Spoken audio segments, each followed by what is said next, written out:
Hello दोस्तों, नमस्कार। आपका ओपन स्काई में एक बार फिर से बहुत बहुत स्वागत है। आज निमाड़ के संत श्री सिंगाजी महाराज की समाधि के दर्शन करने की इच्छा है, तो आइए चलते हैं।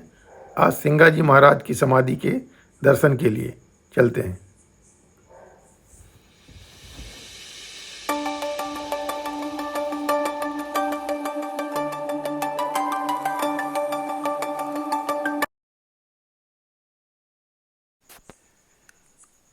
दोस्तों, सिंगाजी महाराज की समाधि ग्राम पिपल्या के पास बनी हुई है। सिंगाजी महाराज का समाधि स्थल इंदिरा सागर परियोजना के कारण डूब क्षेत्र में आ गया था, इसलिए समाधि स्थल को 50-60 फुट के परकोटे से सुरक्षित किया गया एवं ऊपर मंदिर का निर्माण करवाया गया। इस मंदिर में सिंगाजी महाराज की चरण पादुकाएं स्थापित हैं। मंदिर तक जाने के लिए लगभग 2 किलोमीटर लंबा पुल बनाया गया है, जिस पर अभी हम चल रहे हैं।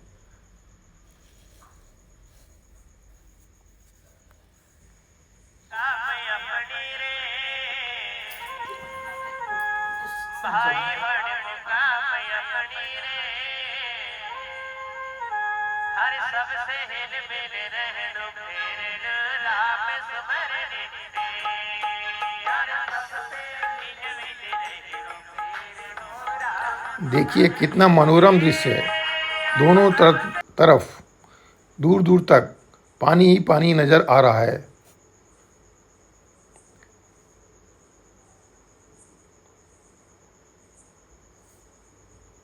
निमाड़ के लोगों में सिंगाजी महाराज के लिए अटूट आस्था है। आज भी उनकी याद में शरद पूर्णिमा के दिन यहाँ हजारों श्रद्धालु आते हैं और समाधि के आगे नतमस्तक हो जाते हैं। ऐसा लगता है कि समुद्र है, कोई और छोर नहीं है पानी का। जब आप पैदल आते हैं कई बार, तो उसका अलग ही आनंद है।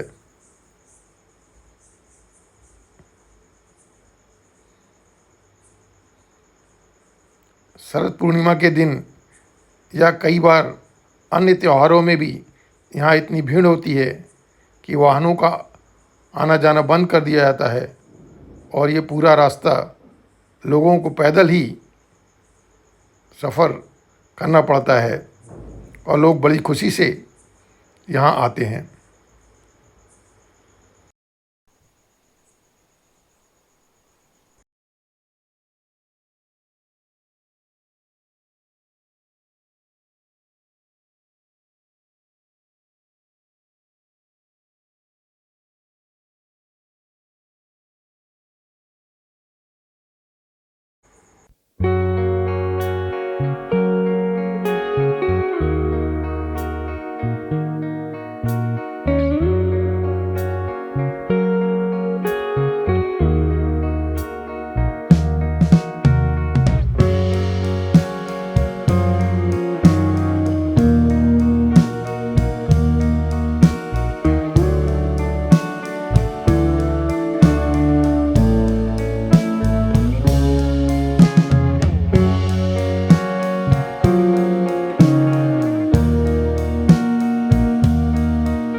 दोस्तों, अब हम संत सिंगाजी महाराज के समाधि स्थल पर पहुंच चुके हैं।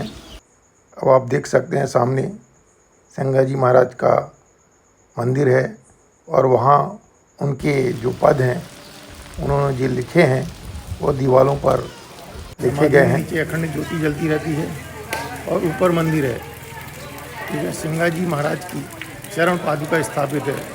यहाँ तक जाने के लिए आपने देखा ही होगा, लगभग 2 किलोमीटर लंबा पुल बनाया गया है।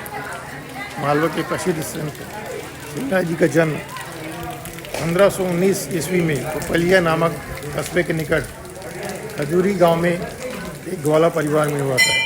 उनके जन्म स्थान खजूरी का नामकरण उन्हीं के नाम पर किया गया है। सिंगाजी मध्य प्रदेश में खंडवा से 28 मील उत्तर पूर्व में हरसूद तहसील का एक छोटा सा गांव है। हरसूद का निर्माण हर्षवर्धन द्वारा किया गया था।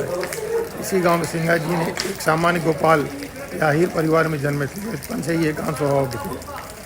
16वीं शताब्दी में सिंगाजी की प्रतिभा से प्रेरित होकर गांव के जमींदार ने उन्हें अपना सरदार नियुक्त कर दिया। सिंगाजी ने 12 वर्ष जमींदार की सेवा की तथा अपनी आध्यात्मिक करामाती शक्तियों से जमींदार के लिए कई लड़ाइयों में विजय भी प्राप्त की।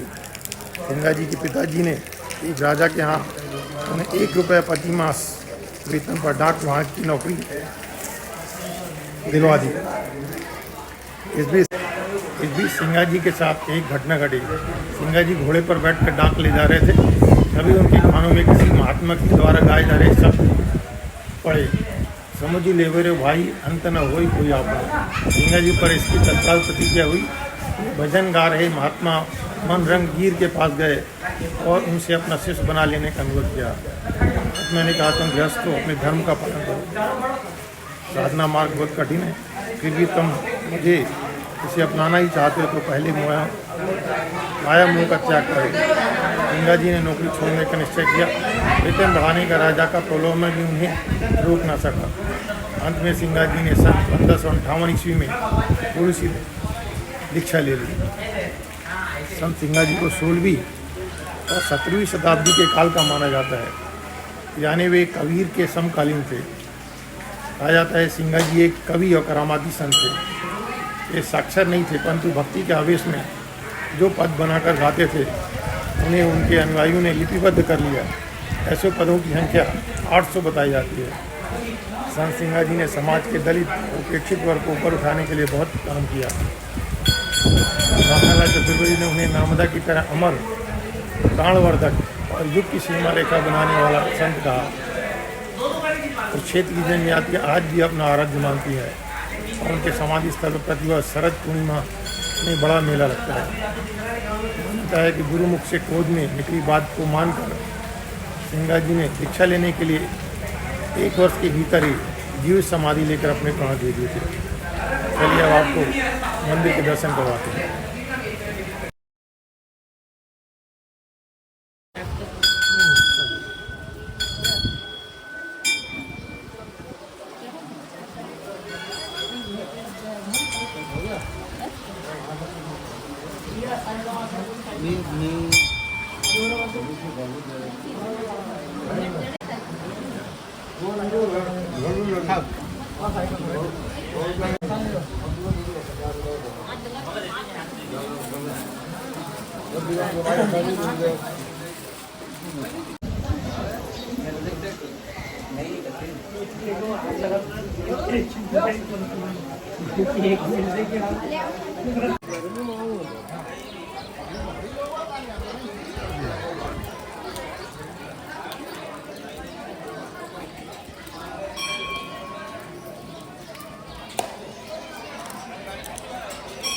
यहाँ पे ज्योति जलती रहती है।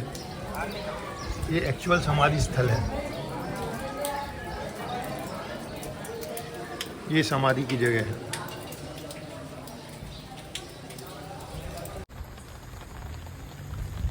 अब हम चल रहे हैं सिंगाजी मंदिर के पीछे जो बैक वाटर है वहाँ का दृश्य देखने। वहाँ एक नाव भी है जिस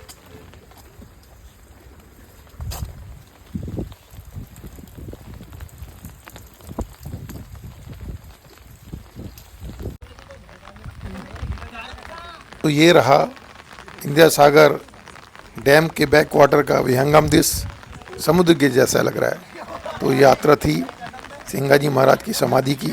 ये वीडियो आपको पसंद आए तो लाइक करें और चैनल को सब्सक्राइब करें। धन्यवाद।